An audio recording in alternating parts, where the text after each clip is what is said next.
Assalamualaikum warahmatullahi wabarakatuh. Waalaikumsalam warahmatullahi wabarakatuh. Selamat pagi semuanya. Pagi. Apa kabar hari ini? Alhamdulillah, tubuhku, pikiranku, hatiku, good. Baik, sebelum mulai bimbingan hari ini, alangkah baiknya kita untuk berdoa terlebih dahulu. Berdoa dimulai. Doa selesai. Baik, izinkan Ibu untuk memperkenalkan diri terlebih dahulu. Nama Ibu Puan Maharani, boleh dipanggil Ibu Puan. Saya berasal dari Kuningan dan di sini saya itu berperan sebagai konselor, di mana yang memandu berjalannya bimbingan kelompok pada hari ini. Nah, sekarang dipersilakan kepada teman-teman untuk perkenalan diri terlebih dahulu.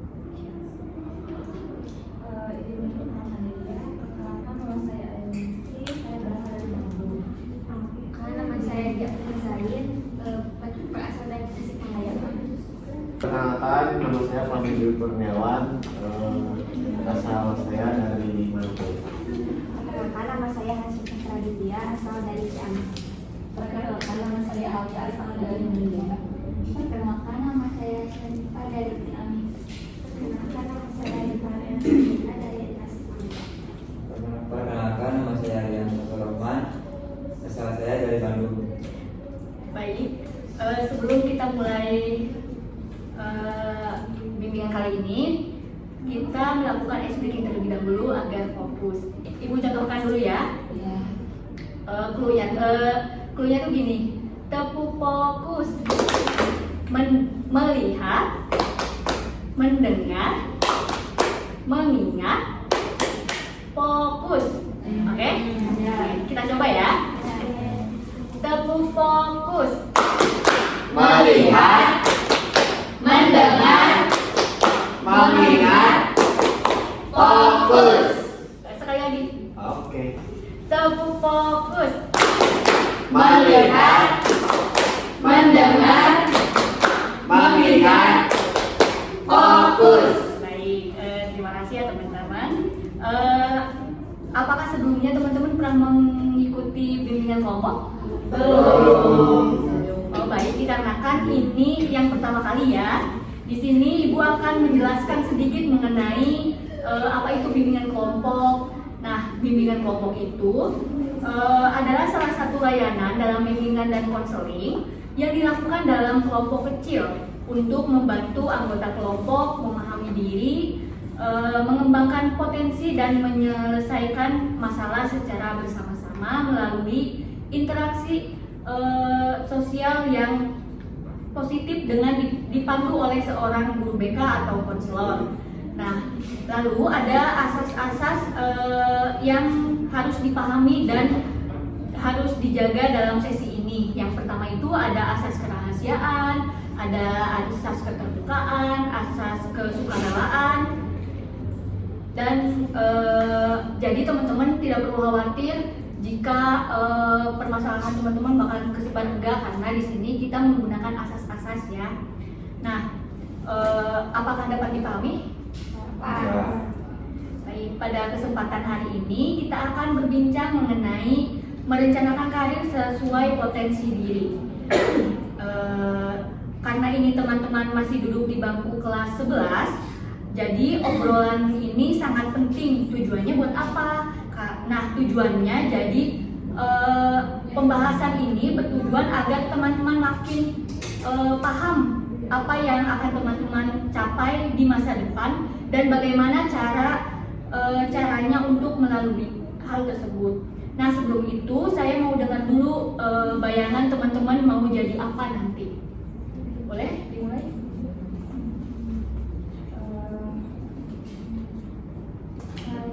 Saya suka biologi dan binatang. Nah, jadi cita-cita saya ingin jadi dokter hewan. Selanjutnya. Saya tertarik jadi penulis, tapi saya belum pede. Kalau saya ingin jadi mekanik Bu, karena saya suka bongkar-bongkar mesin. Kalau saya belum tahu Bu, masih bingung antara jadi guru atau psikolog. Saya mau jadi dokter Bu, soalnya dari kecil saya sudah mau jadi. Kalau saya karena suka desainer, mungkin pengen jadi desainer, desain fashion designer. Kamu itu? Saya mau jadi musisi karena saya suka musik ya. Saya juga masih bingung Bu, teman-teman saya sudah mempunyai tujuan, tetapi saya masih bingung. Terima kasih jawabannya teman-teman. Nah untuk IPA tenang aja, nggak apa-apa belum tahu sekarang. Yang penting mulai kenali dulu dirimu. Nah saya mau tanya, ada yang tahu nggak apa itu potensi diri? Potensi diri adalah kemampuan, kekuatan atau bakat yang dimiliki oleh seseorang yang masih bisa dikembangkan lebih jauh. Nah, potensi ini bisa berupa gabungan antara minat atau apa yang disukainya, bakat atau kemampuan alam yang dimiliki, kepribadian dan kemampuan belajar atau bekerja yang bisa terus ditingkatkan. Nah betul yang dikatakan Rifa ya. Jadi potensi diri itu gabungan antara minat, bakat, dan kepribadian. Nah misalnya Fahmi yang suka mesin itu potensinya, tapi harus diasah juga. Nah harus diarahkan juga bahwa Fahmi kamu pernah ikut pelatihan atau belajar soal otomotif seperti itu.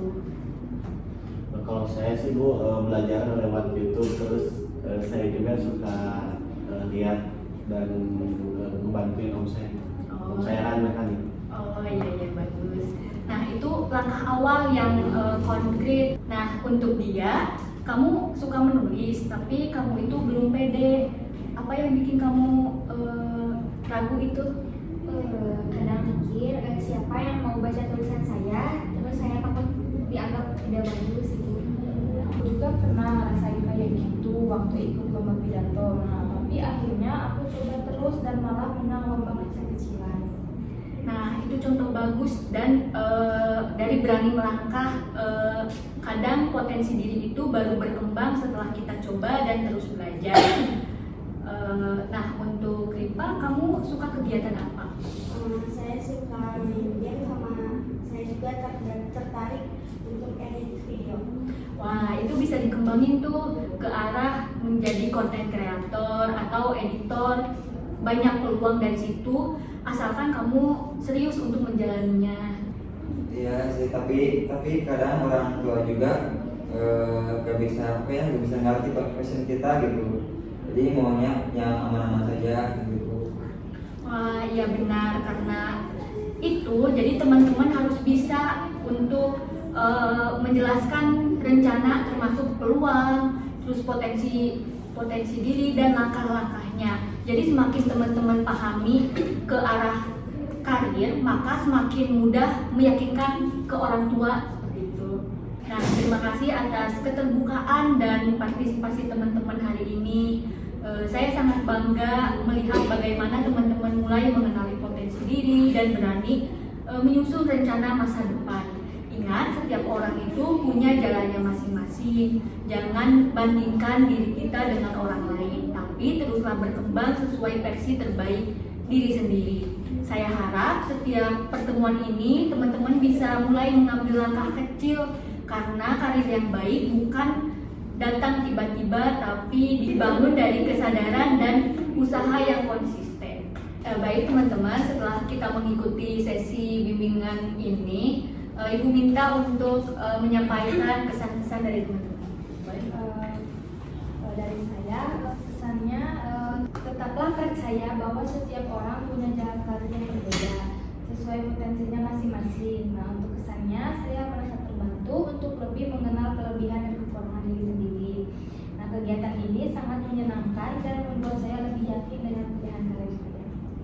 Pesan-pesan dari saya, jangan ragu untuk mengeksplorasi minat dan bakat diri sejak sekarang. Untuk kesannya, diskusi kelompoknya membuat saya merasa termotivasi. Ternyata banyak teman saya juga yang masih bingung soal masa depan, tapi sekarang lebih terarah.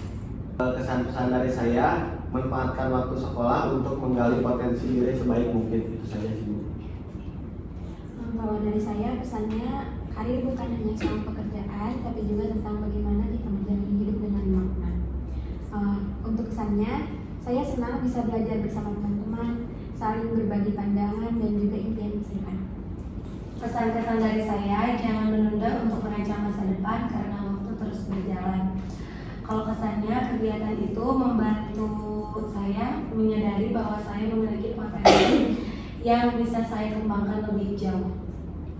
Kalau pesan-pesan dari saya, kenali dirimu, maka kamu akan tahu jalan karirmu. Nah, setelah mengikuti kegiatan ini, saya merasa lebih percaya diri dan sekarang saya juga tahu langkah awal apa yang harus saya lakukan. Pesan-pesan dari saya, pesannya percayalah pada potensi dirimu sendiri dan jangan membandingkan dengan orang lain. Untuk pesannya, saya merasa nyaman dan terbuka saat berbagi pengalaman. Terima kasih sudah memberikan ruang untuk refleksi pada diri. Pesan-pesan dari saya, untuk pesannya tetap semangat. Untuk pesannya, jadi saya ini ya jadi tahu jadi tiap orang tuh berbeda potensinya gitu. Jadi saya juga menambah wawasan dari tiap beda potensi. Ya. Sudah. Baik, terima kasih ya teman-teman. Mungkin dicukupkan sekian untuk bimbingan hari ini. Mohon maaf apabila ada kesalahan kata dan terima kasih atas segala perhatian dan partisipasinya. Mari kita tutup dengan ucapan alhamdulillah bersama-sama. Alhamdulillahirobbilalamin. Wassalamualaikum warahmatullahi wabarakatuh. Waalaikumsalam.